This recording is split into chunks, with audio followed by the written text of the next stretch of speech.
তম নির্বাচনে যারা প্রার্থী হবেন, দলীয় প্রার্থী এবং স্বতন্ত্র প্রার্থী যারা আছেন, তাদের ইশতেহারে প্রতিশ্রুতিতে অবশ্যই সমুদ্র, নদী এবং পরিবেশ রক্ষার অঙ্গীকার করতে হবে।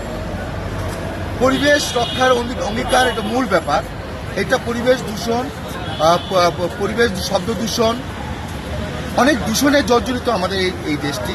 এই দেশটিকে সুরক্ষার জন্য যারা প্রার্থী, যারা সংসদ নির্বাচনে, আগামী সংসদ নির্বাচনে অংশগ্রহণ করবেন, যারা প্রার্থী নির্বাচিত হবেন, তারা কিন্তু একটা পিলার। এই দেশের পিলার হচ্ছিল 300টা আসন। এই পিলাররা যদি এই অঙ্গীকার স্পষ্টভাবে উল্লেখ করেন, তাহলে জনসাধারণ, যারা সাধারণ মানুষ, তারা এই অঙ্গীকার দেখে তারা বুঝতে পারবে যে তাদের প্রার্থী কী করতে যাচ্ছে এবং জবাবদিহিতার আওতায় থাকবে। সেই কারণে আমরা আজকে মানববন্ধন করছি।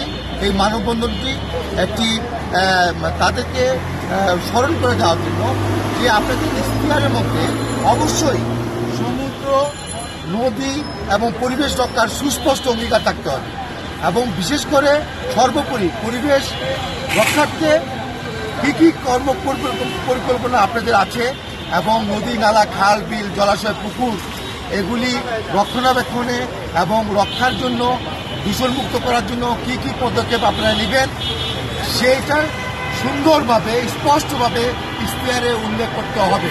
এটা আমাদের দাবি। এই কারণে আমাদের আজকে মানববন্ধন। আমরা চাই আপনারা যারা প্রার্থী হবেন সবাইকে শুভেচ্ছা এবং অভিনন্দন।